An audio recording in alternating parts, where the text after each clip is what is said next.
I'm just not going to sit here and not be honest. And I'm going to come to the defense of our running backs because they don't deserve the type of criticism that they get. They don't. They don't deserve it because it's just not truthful. And people have some different opinions about guys as they want to. But me, I'm breaking this film down and I'm looking at what they do and what we're asking them to do. And they're pretty much fulfilling that, Marcus. We're just not asking them to do a whole lot more than that. We're just not. And so for these guys, Marcus, week in, week out, B, B minus, B, B plus, B, B plus, B, A. I think these guys have been solid. I think they've been solid, man.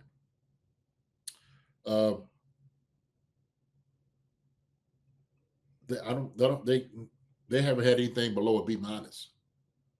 Not one thing. So with that being said, I think these guys have been doing a good job. But I'm gonna give them a B plus and B. So I'm gonna be at with them.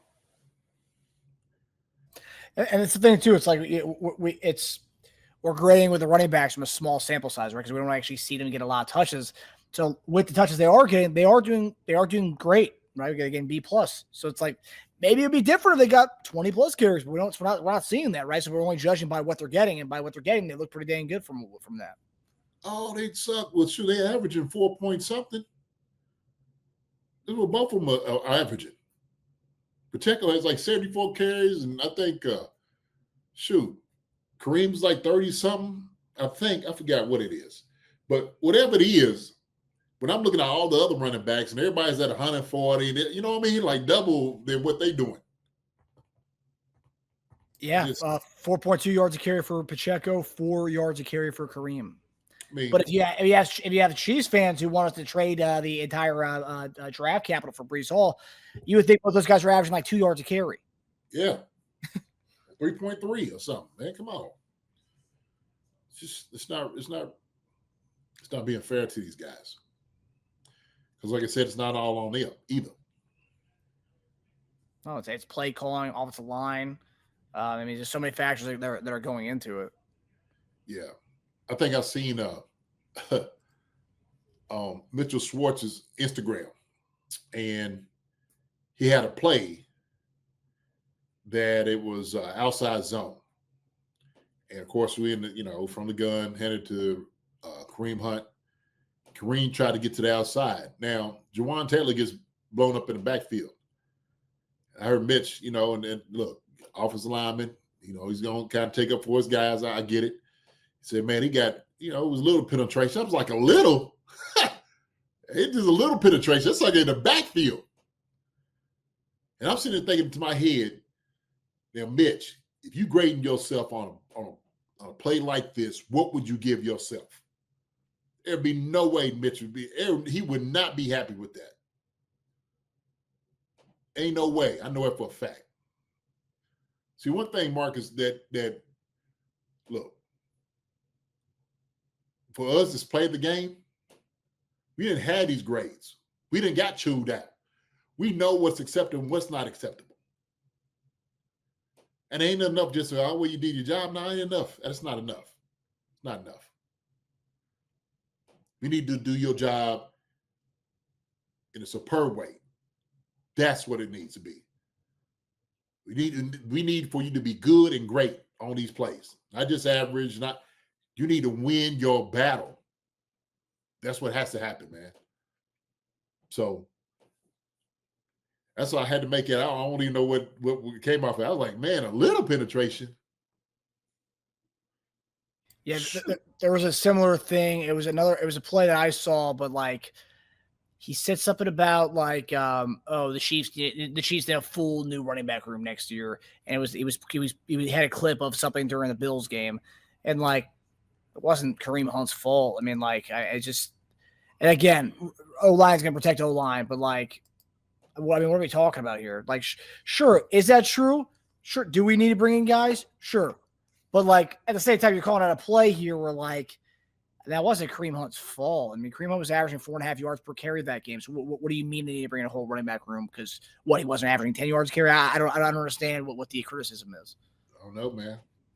I mean, hey, shoot, and I said, I think another person, I was just like, look, it's far and few between that a running back is going to just miss the hole. Not saying it doesn't happen, or maybe they should get over here, but let's be honest about this too. Everybody's got a job to do. If you're making their job harder, by you not doing your job, that's on you. We shouldn't have to ask our running backs to be Superman and do. I shouldn't ask you to outrun somebody to the outside if we get penetration in the backfield. I shouldn't have to ask you to do that. If I'm not doing my job.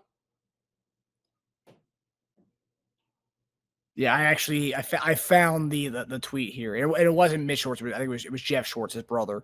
Oh, okay. Let me see. Yeah, I'll pull it up. Yeah, it's like you said, we're seeing a lot of unnecessary like shots at the running backs. But yeah, it's a montage of 2 minutes of the game against Buffalo. So he says the Chiefs need new running backs next season, is what he said here. So this is the montage. Can you see it? Yeah.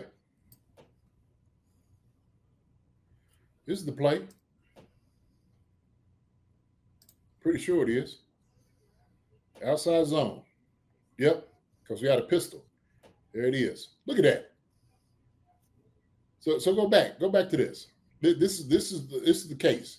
Okay. So the junction point, okay, is outside of the tackle. All right. I'm gonna talk about this play. Travis Kelce gets to the outside because we know he's running outside zone. Travis Kelce is supposed to give presence. Now, what I will say is this. Go back. Trav actually blocks this really well. Probably better than what he needed to.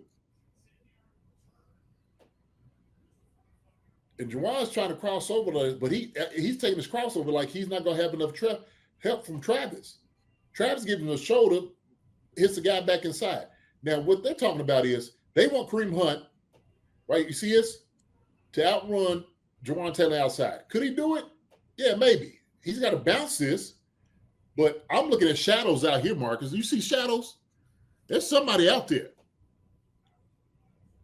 I don't know who it is. There's somebody out there, right? But there's still too much penetration. This is what I'm talking about. Like, this is not – like, Juwan's supposed to cover this guy up. Trav helped him out a whole lot. A whole lot. Because Trav's got to go up there, go back, rewind it real quick. Just a little bit. He's got to get force.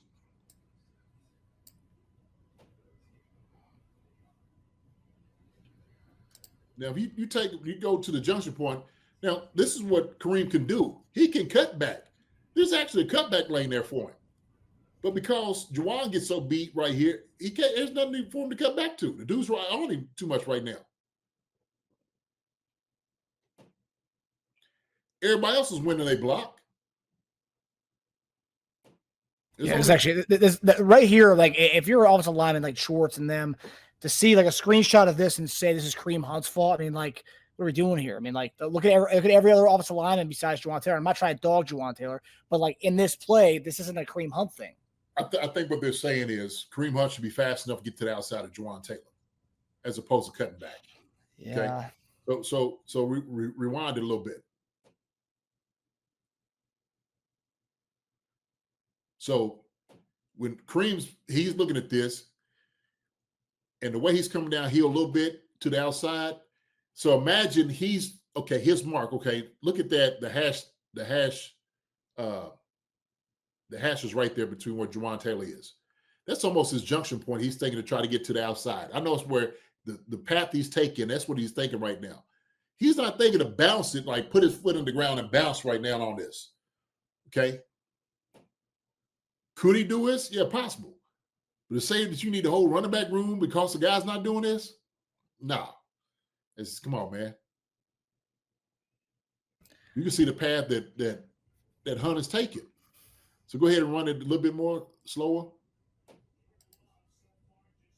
So he's already Kareem's already committed to run to the outside, but it's just too much penetration for him. You know what I'm saying? That like,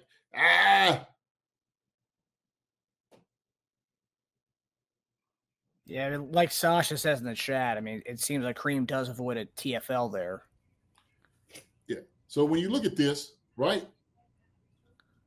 So Kareem, I think his junction point, could you go back, bounce it outside even more? Yeah, he could.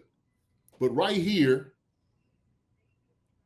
he's just run to his junction point. Kareem Hunt has ran this play 1,000 times. Thousands of times. He knows his junction point. He knows what it's supposed to look like on the outside.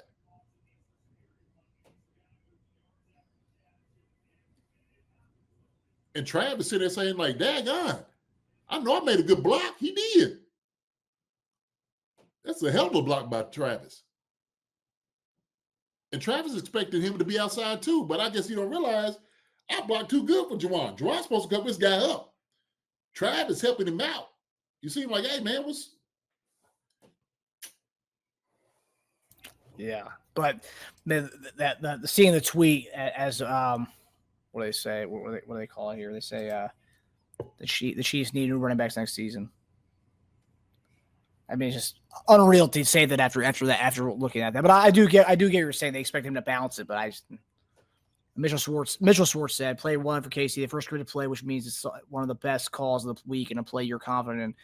Sound up as you watch and listen. I describe it on the vid as example of not on the same page in the run game and how that leads to an inefficient run. Yeah. Shoot, I don't know who's, that's what I'm saying. Who's not on the same page? Seems like 74. Hey, man, he's run to his junction point. At least in my head, I'm thinking this is where the guy's going. Now, if he's going a little bit wider, yeah, sure. Maybe get out there more. Absolutely. But I mean, I think what I said on that, I said it's unfair to put this on Kareem Hunt. I put it on both of them, if anything. Yeah, Kareem could have maybe bounced it, probably could have taken a chance and opportunity to change up, you know what I'm saying, and get wider, bounce out and get wide around that. But that's too much penetration by Juwan Taylor, too. It's too much. Yeah. I'm sorry. It is. Yeah, ain't nobody gonna tell me no different. I know better than that. That's too much penetration right there. Mm. Yeah, I mean, if you are going to run a play like that, maybe that should be more of a Brashard Smith kind of play, right? Especially Sunday when when Pacheco wasn't there, you have 24 can be the guy to bounce that. I mean, I'm like, shoot. You ask the backs, man. Yeah, Brashard Smith, let him run to the outside. Let him try to bounce it. He might try to bounce it and get around there. Yeah. Shoot. Then you see, but you still got somebody outside leverage. You still got wide receiver and somebody outside there. I think sometimes on the same page, linemen don't quite understand, man, what backs are looking at, what they see. Right. Like you tweeted yesterday, and I think most of Chiefs Kingdom was kind of thinking the same thing. You saw the way the Dolphins were able to just run it down the throat of the Bills. I mean, Achane kind of did whatever he wanted against them, and that's like, we talk about what we could have done last week. I mean, Kareem Hunt was dominating them. You just continue to ride with him, and they didn't do that, and that was a huge mistake. And I think, hopefully, Reid's a smart guy. Hopefully, he's watching that game yesterday, and he's like, man, if only we stuck with 29 in a running back room, we probably would have won that game. I mean, yeah, we don't have, and I know I've seen a lot of Chief fans say we don't have Devon Achane, that we don't have explosive guys like that. Didn't matter. I mean, it didn't matter if explosion or not. Kareem Hunt was averaging about 5 yards a carry, so it doesn't matter if explosive or not. He's getting first downs on 2 carries essentially. But that's what gets me. Everybody keeps talking about a home run hitter and this and that. Like, man, all we need to do is move the chains. All you need to do is be effective running the football. Okay, we don't need a home run on every carry that you get. You just need to move the ball. Have your time of possession in your hands, and you keep, Josh Allen on the sideline. That's what you do. That's it. And for whatever reason, everybody keeps talking about explosiveness and this and that. Like, we got explosiveness. We got in Brashard Smith. He's on our squad. He's a fast guy. He's a receiver that plays running back, but he's got vision as a running back too. We just haven't utilized it. And so, we keep talking about all these things. Oh, everybody's looking at Brees Hall. I'm like, yo, like if we really that serious, we would have given up a 3rd round pick for him. We'd have gave it up. No questions asked. Hey, yeah, what you want? 3rd, gotcha. Yeah, let's get him here. But apparently, I don't, and I think the Chiefs agree with me. I don't think Brees Hall was the answer. He's not the one that's going to move the needle for us to win. He's just not. He isn't. Especially if we don't run the ball down enough to make a difference, to be a difference maker. I just don't think that. And so we know it's going to be on Patrick Mahomes' arm. It does. Everything that we do bears that out. So what I did is I went through an opening drive, okay, first 6 games, all right, and I was just checking out how many times we ran the football with that. And I'm telling you, this was less than 20%. They're running the ball. I mean, I'm literally looking at like 15 plays, 13 passes, two runs. Like that's the lopsidedness is where we're at. That's really what it looks like.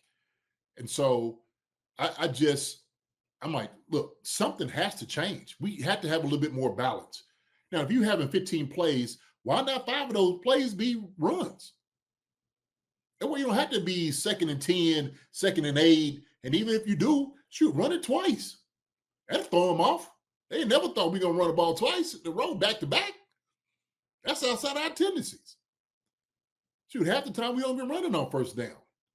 So it boggles me, especially when I see things like this. And then you talk about, Devin A-Chain. I mean, we know he's explosive, but we got guys, capable guys in the backfield. We do. I know we keep trying to steal our guys short, and everybody puts it on the running backs. They're not making yards, they're missing holes and stuff like that. Man, stop the lie. Stop lying. And I mean that when I say stop the lie. I'm just saying the falsehood is thinking that it's always on the running backs, which it's not. Okay. And what I was seeing in the runs and what I was seeing in a lot of our first series or even the runs like just throughout the game, sometimes those holes are not clean.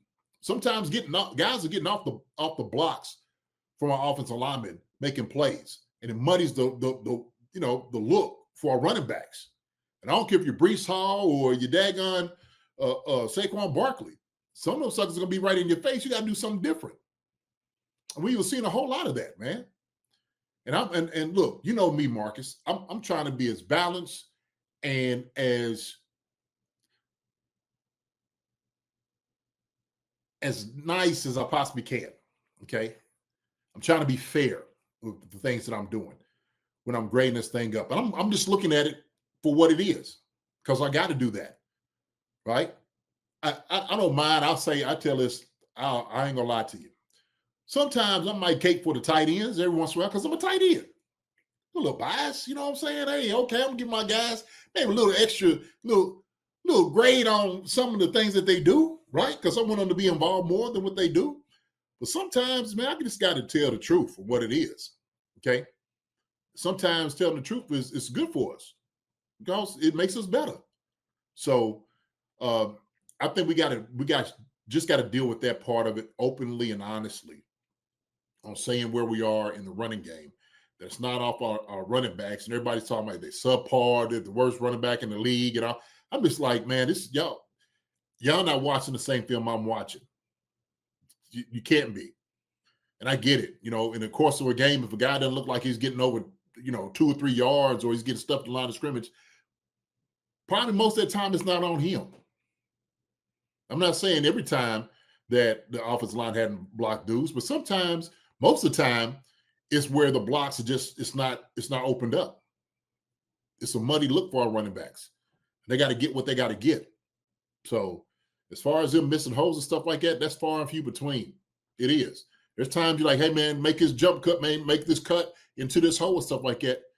But when you're running, you're looking, and I'm watching it too. I'm thinking running back vision and me blocking. I'm like, I didn't do enough. I got to make sure I'm sitting over and saying, I'm not doing enough right now to make it open for my guys. If I had Priest and those guys running backs behind me, Larry, Blaylock, and all those dudes, T-Rich, I got to open the holes up for them. That's my job. I got to make it look like you are clean running through this hole. You got enough room to run through this hole. If I'm not cutting my guy up, I'm not doing my job. I can't be here and I know I'm a capable blocker. I can't give myself an attaboy when I know I don't deserve an attaboy there. We just got to be truthful. You know what I mean? We just have to be. So, with that being said, man, I think our running backs, man, just get a whole lot of criticism for no reason. They do. Yeah, I mean, and a lot of time it's like you see these things, and it's like people. Most Chief fans have been watching Andy Reid for the last 12 years. I mean, for 12 years, but even before his time in Kansas City, he's always been a pass happy guy. It's always been his thing. He was always kind of like the one of the first pass happy type coaches in the era of football the last 25 years. He's an offensive genius. But running the ball has never been his thing. That was something that people used to always dog him in Philadelphia. He didn't run the ball. He would pass it too much. And it's like people say Andy Reid's not running the ball because he doesn't trust the run. I've seen this one a lot. I've heard it a lot. He doesn't trust the running game. It's why he's throwing it a lot. No, it's not. That's not why he's doing it. That's just talk about tendencies. His tendencies not to run the ball. It has nothing to do with his lack of trust in Kareem Hunt or lack of trust in Pacheco. And kind of like you said, it tells you how much they trust Kareem Hunt and Pacheco. For the mere fact is like, I'm not trading you a third round pick for Breece Hall. I trust my guys enough. Fourth round's the best I'll give you. I'm not trading a third round pick for Breece Hall. I trust Pacheco and Kareem and Brashard Smith. I'm not going to give you a third round pick. So that should tell you all the people who thinks we don't trust these guys. They do trust those guys. That's why they didn't trade a third round pick for Breece Hall. Right. I had a good conversation with Cole. How about those Chiefs? On Twitter, we were kind of talking about. But that's what I was alluding to. I'm like, we weren't willing to give up that third round pick though for him. If that was the case, we would have gave up for him New York Minute. If our guys is as terrible as everybody else making, and they subpar and they're no good, and we need a guy like this to come in, you give up a third round pick for a Breece Hall. That's what you do. And Veach and them was like, "No, we ain't willing to do that. We'll give you a fourth. Fourth will do if you'll take it." But Breece Hall was he's a second round pick. I think it was a second round pick for him. But Marcus, at the end of the season, shoot, that sucker's on the block. He's a free agent. Then you had to pay him again. So then you got like an 8-game rental or whatever. You finish out the season. Do you really believe he's a difference maker? I don't think so. I don't think the Chiefs thought so either, like you said. Or they would have made that move. They wouldn't even have hesitated if they thought that guys was terrible. Now, and that's what I was telling Cole. We had a good dialogue. Just kind of talking about it a little bit. But I think Jerick McKinnon was brought up. On Jerick McKinnon, how many catches he was making out of the backfield, and that was another thing I was talking about. I'm like, well, it's different now. Jerick McKinnon, we had to have him catch the ball out the backfield because when you look at our receiving core back then when Jerick McKinnon was playing, it ain't the type of receivers we got now. We don't have the weapons then like we do now. We just don't. We got Xavier Worthy. We got Rashid Rice. We got Hollywood Brown. We got Juju Smith-Schuster. We got Travis Kelce. We got Tyquan Thornton. We got receivers everywhere. We do. Jerick McKinnon had to pick up a lot of that slack. He was catching the ball out the backfield. Brashard Smith can fit that role. He can. Now, Brashard Smith is not a blocker like Jerick McKinnon, but he's a capable receiver like Jerick McKinnon, if not better, because he's a legit wide receiver. And so they were talking about that too. Well, Breece Hall could come in and do it. Man, Brashard Smith is an explosive guy. He was an explosive runner. We've seen that. We've seen flashes of this year, Marcus, haven't we? This sucker get up on the side. I'm like, oh my gosh. How come this kid ain't getting more looks than what he's doing? And so I'm wanting second half if they're going to be like, look, we can still do this running back by committee, okay? If we decide to bring Kareem Hunt in, let him still get the short yardage guy. Let him do all those different things. Let Brashard Smith run between the tackles a couple times. So it ain't always just outside run or you think he's just going to pass football. Hand the ball out to him. Let him get up through. Let him go hit the B gap or the C and see what he can do. He did it in college. He looked very good doing it. So it ain't like he can't do it. Shoot, how's somebody going to get better if you ain't really giving him any type of reps to get better? To be able to see things like that. So for me, I don't think we're utilizing our running back room effectively. You know, in practical terms, we're just not doing it. We're just not doing it. If you have the worst run defense, with the Bills talking about worst run defense, and we're not running the football against these guys, then we missed the moment, man. We we tricked our own selves out by doing that. You're supposed to take advantage of the things that you know you can take advantage of. If a sucker's over there as a corner and the starting corner gets hurt, you got the backup guy, I'm going at the backup corner all day. You best believe that sucker better have his shoes laced up, and he better have some ice hot on his knees and his thighs. I'm telling you, because we're going bombs away at him all day. We're gonna have him right there, man. I'm talking about in a spin, because he ain't gonna know what's gonna be hitting him. But we talked about predictability last week about the offense and stuff, and you know, going into that game, we thought that Kareem Hunt was gonna have a monster game, like About Time says right here. He should have been a rock star that game. Lack of run ruined it. And obviously we know the tendencies, right? Andy Reid loves to throw the ball. How much of that is just arrogant? Like, my quarterback's going to be able to exploit your defense. I mean, and I'm going to throw the ball I'm going to throw the ball 15, even though we knew their defense is susceptible to the run. But in the end, our run was successful, but they just didn't stick with it. Is that more just the offensive mind of being, hey, I've got Patrick Mahomes, I'm going to throw it. I don't care. Yeah. I think that's pretty much what it is. Because I mean, what else do you attribute it to? I mean, you're gonna do what you do, right? You're gonna do your stuff. And what you feel like your strong suit is, we're gonna do. So if we're good at this, we're gonna keep doing it. That's what we're gonna do. Even though teams and whatnot are trying to stop what you're doing, right? Like any good coordinator will come in and is like, hey man, shoot, James Cook, let's stop the run. Saquon Barkley, let's stop the run. Derrick Henry, let's stop the run. Chiefs come in the game, they know we got to make sure we stop the run. We got to do that. First and foremost, we have to do it. And so, you know, if we don't plan that way, then we just, what are we doing? You know, and I get it. We're good enough. And I think we can say arrogance or confidence, right? You're just so confident in what your guys are. I'm confident in PM15. I'm confident in our wide receivers. I'm confident in our tight end. I am confident in those guys. Yes. But the practical thing tells us sometimes you just got to run the football to move the chains. Let it open up. Let your run open up your pass even more. How about you set yourself up a little bit more than what you did? So that's why I'm just, you know, I'll be screaming sometimes. Just be screaming. And I'm sitting there like I go back to that, you know, in the Bills game at the end of the first half. We had that one little run with Hunt, and the rest were passes on the 2-yard line. And a run from the gun on a delayed handoff, too. It wasn't even like an under the center one. Right. 2-yard line, we can't punch it in. Shoot. Matter of fact, hey, let's punch it in with 45 seconds. Give him 40, whatever, how much time you want to give Josh Allen, give it to him. You know what you do then? Hey, now you know where our receivers ain't going to catch, okay? They just play defense. You have to spy on him. Like, there's just different things you can do just to play off of it. Trust your defense then at that point.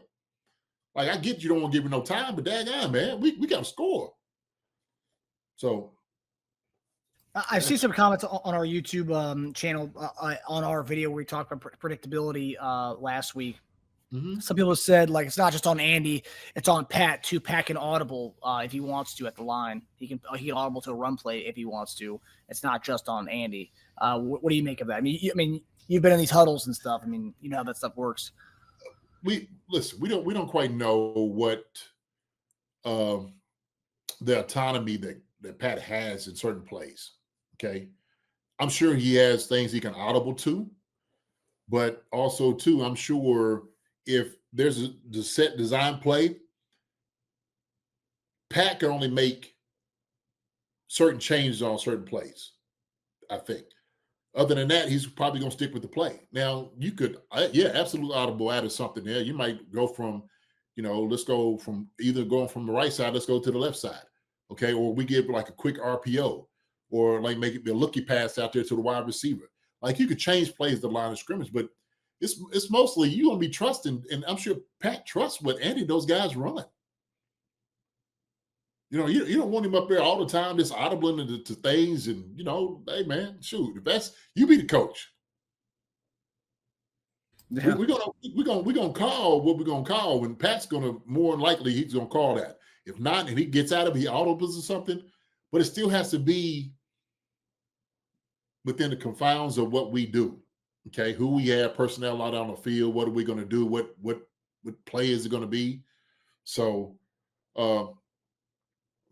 I just shoot. You got audible to a lot of different things. There's things you got audible to, but still, is that play going to beat this defense, right? So, I mean, that's why you got eyes up in the box. Help out the coaches. So. Yeah, I mean, hopefully bye week. Hopefully they, Andy and them got. Obviously we know Andy's record at post bye, so they're gonna look within, and hopefully they can find something, solutions in this run game, and hopefully stick to it a little bit. Just give us more of a balance. But that's the thing. We're not asking for 40 carries a game. We're asking for more of a balance. Not even a balance, more of a balance than it is right now. More of a balance. Yeah, more of a balance. Yeah. Like I think Will was saying that before. He was talking about, look, we need to be looking to do at least 20 to 25 runs. I was saying that every single game. And I went through, when I looked at running backs, right, because people are making the points, I'm looking at running backs and how many times we run it. And I'm like, look, we're saying 42% of the runs, but that's not all running backs. That's Pat taking off some of the times, some of the wide receivers. Our running backs, we're probably less than 30% that we're doing. It's just what it is. That's wild. So it is. That's just, and I'll say it's unacceptable. If you want to go deep in this playoffs, you want to beat teams, you got to establish your running game. It helps out the offensive line. It helps out the passing game. It helps out on your play action. It helps everything out that you need, what you're missing, what your offense is missing. And I'll tell you what happened, Marcus. I'm going to tell you exactly what happened. So when we started scoring a lot of points, right? It was almost like, shoot, now we got to figure it out. We're going to score 30 or something points every game now. We don't have to run the football. Well, shoot. BS, that's bull, right? You fell right into it. Oh, shoot, we good. We can do whatever we want to. Defense ain't going to let you just do that. Now, just like it was a Super Bowl, we're going to dare you to run the ball. We dare you. Because right now, they looking at us as running one-dimensional. Look, when you're sitting back in the shotgun, play action, you're not moving linebackers like that, and the play action like you want to. You're just not. Just not. And if you're not running the football, try to establish it early, why should they bite on anything, on any type of play action? For what? There's no threat there. They don't have to do it. So if I'm sitting there as a defensive coordinator, I'm telling my guys, you sit back, okay? Your first step should be back. They run the ball, now you take a step up forward. But also, too, I'm sitting there and I'm letting them know also as well, Marcus, where maybe the offensive line is not blocking as good. And I'm showing them film on guys that you can attack to disrupt our running plays. So all of that, man, all of that is pertinent to like what you do moving forward, man. You trying to make it as easy as possible on yourself. You got to open it up. Opening up means you got to trust the running game. You got to trust the running game. You have to do that. So we'll see moving forward, brother. I think that's what it's going to take, though. I think it's what it's going to take. I noticed on CDOT's show today, you mentioned you were hoping you would see more Brashard Smith, especially when Pacheco was out last week. We'd see a little bit more of him. We didn't really see that much more than what we have seen from him. Do you think after bye there might be more of a concerted effort to kind of get? I mean, we see, like you got to mention, right? He has the juice that the other two guys don't really have in that running back room. Those guys do other things differently than him, but he's got a little bit more pep in his step as far as speed and kind of acceleration, as far as the home run hitter aspect of it. Do you anticipate seeing a little bit more of him post bye? That might be some kind of the adjustments they make post buys, getting him to rock more. I would. I know if I'm sitting back there, okay, and I'm Todd Pinkston, I'm like, hey, listen, hey, we got to get our guys going. We got to use a young guy, man, see what he got for us, okay? Second half of the season, like what if we're not getting a lot of runs and looks anyway from our guys, what's going to hurt to get him, trying to get him going? It's only going to help you. We can always fall back on the pass because that's what we do, right? So we always had that. Why not try to utilize a young fella? If you want somebody that's explosive and do all those things, Brashard Smith is that guy. He is. Heck, I wanted to see Elijah Mitchell. I thought Elijah Mitchell looked good during preseason. Yeah. We ain't seen how the hell that guy.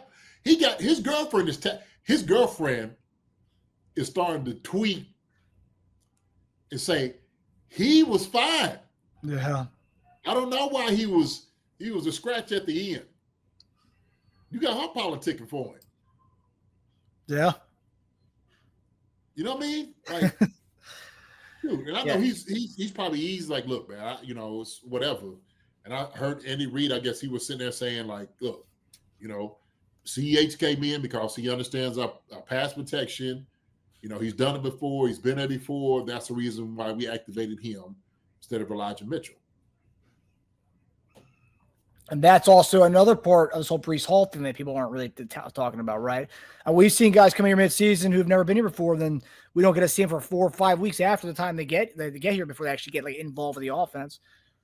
Who knows how long it would take for Breece Hall to get involved with this offense? And we're trading a third-round pick for a guy who we might not see as full capacity, which is 12 touches in 2 weeks, 2 to 3 weeks from the time we trade for him. I mean, that's another component people aren't talking about. I mean, look at this. Eli Mitchell's been with us all offseason, but they bring back CEH, and he's activated before Eli Mitchell because they're more comfortable with him knowing the system. Eli Mitchell's been here all year already. So, yeah. I mean, that's a part that people aren't talking about with the Breece Hall situation. Right or wrong, that's another component of it. I mean, if you had to play, but you had to probably give, pretty much vanilla runs and stuff like that. I mean, it's kind of what we do. I mean, we're not really anything complex up front, which we should be doing a little bit more counters or traps and things of that nature. Doing a whole lot of different zones and whatnot. But I think that was the reason we got a guy like a Breece Hall. You don't have to be Breece Hall, but we got a guy that has explosion like that. We have a couple guys that got explosion like that. Utilize that explosion. Why not? Let's see what we got. Put a young dude in there, man. Let's see what he can do. Heck, we might find something. Might be shocked, Marcus. I mean, look, we're playing a team at this week who likes to get after the quarterback. You have dudes who are just going to go for the quarterback. I think the screen game with number 24 could be there this week. I really do. We can see some Brashard Smith in the screen game this week. And I'm not even talking about it. Screen game. Just give a sucker just a run. You know what I'm saying? The D gap. Yeah. And the ball off. That's it. Simple power or trap, whatever. Hey, have somebody lead back. Whatever it may be. Just give him something. And give him a few of them. See what he can do. We know Kareem Hunt's good for 3 or 4 yards. We know he's good for it. Trying to get that first down. We know he's good for that. Yeah, young fella come in and see what he can do. Everybody talking about that. They know we got no explosion. He ain't got no young legs. Man, come on, man. Let's find out then. Yeah. I'm with you. Right there, Demonic Green Beans. Too many shotgun formations to run the daggone ball. Hey, God. Let's go on the center every once in a while. Yeah, under center.